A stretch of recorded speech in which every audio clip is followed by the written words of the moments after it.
Well, hello there. And how are you doing in the pandemic? This is Timothy Liu. I'm up here in Woodstock, New York, having fled the city, upsetting my neighbors up here with potential contagion. But I have been in self-quarantine for 14 days, having a great time FaceTiming with friends and family all over the country, and even our next door neighbors, having our little virtual cocktail hours. And I'm happy to report that my husband and my cat have moved up here as well, and we're locked down for the duration. So, in the meantime, I'm going to read some poems to you today from my latest book, Let It Ride. Currency. It was in between all seasons I had known, the bottoms of my soles worn flat. What else to conceal? The restaurant check came back, $1 less each time.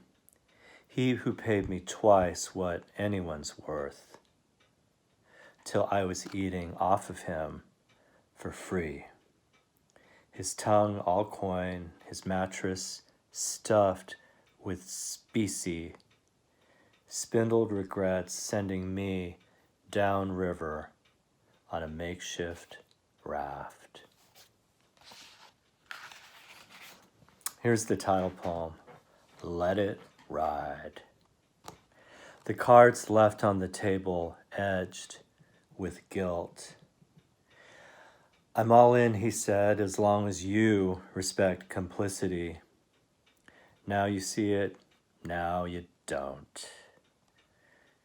As if language could be trusted 1 iota less. No is sexy, blurted out at the end of every billable hour. An exit mistaken for an entrance. So much we did not say, between the gesture and the act, between his legs of a sudden, my privacy breached. A pint of the black stuff at McDade's, a drop of writer's tears. Our wives in some back room raising the stakes.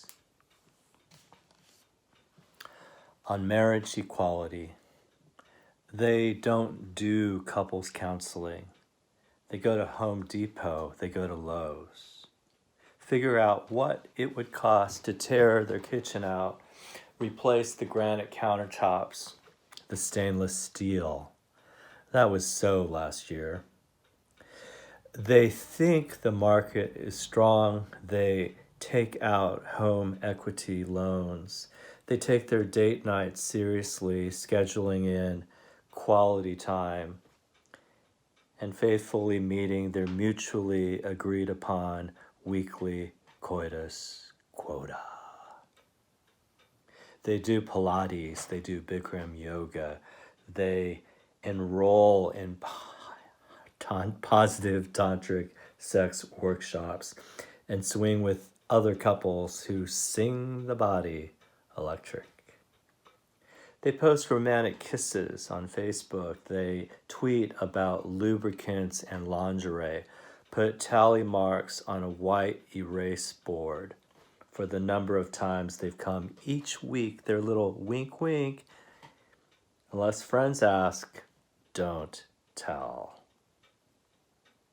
She knows his passwords, reads his emails, closely watches his history cache. Careful not to delete the cookies. Is his cock really big enough? Can he tell she's faking it? Her intensity just a little forced?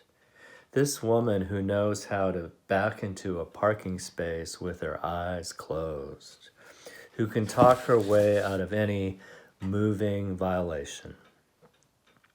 He says he's not a misogynist, gives plenty to Planned Parenthood and says he'd keep doing it even if it weren't a tax write-off. He keeps his fingernails trimmed. He keeps an underage boy in a soundproof room, walled off with foam. She wears Lanvin, Louboutin. How much longer can this go on?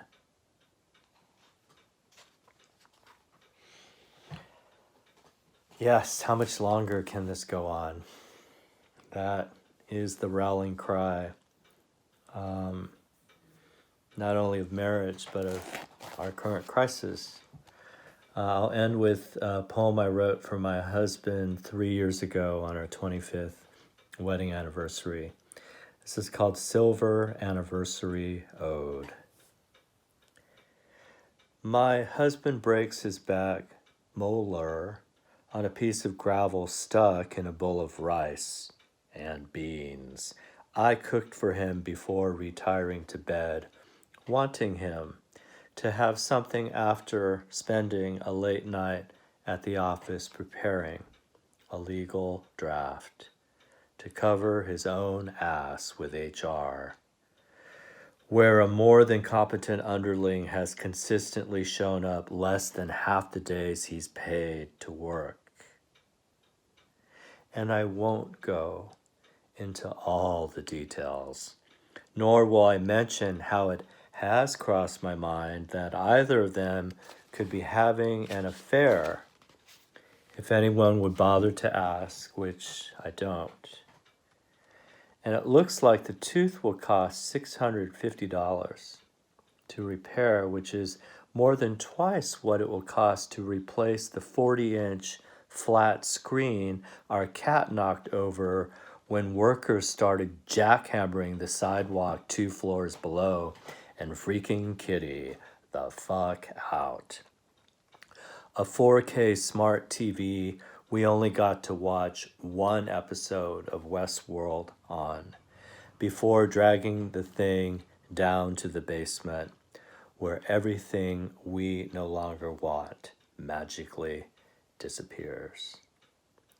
And this, my friends, is what it feels like to be married over 25 years, our collective libido having trickled down to a stream so thin, the chances of it making it all the way to the storm drain are less than half the time it'd take for a 5-year-old to fold this poem into a plane and fly it over a gorge somewhere outside of Ithaca, where the void awaits, where the suicides continue to leap every chance they get.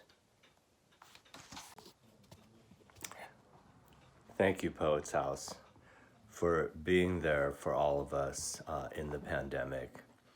Normally, you're just a subway ride away through the hot zone on the A train.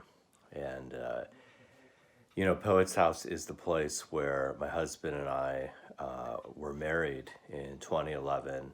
And we wanted to have a space to celebrate, surrounded by the things that matter to us most. And we really look forward to a time when the doors of all libraries will be open again and we'll be able to resume our routines.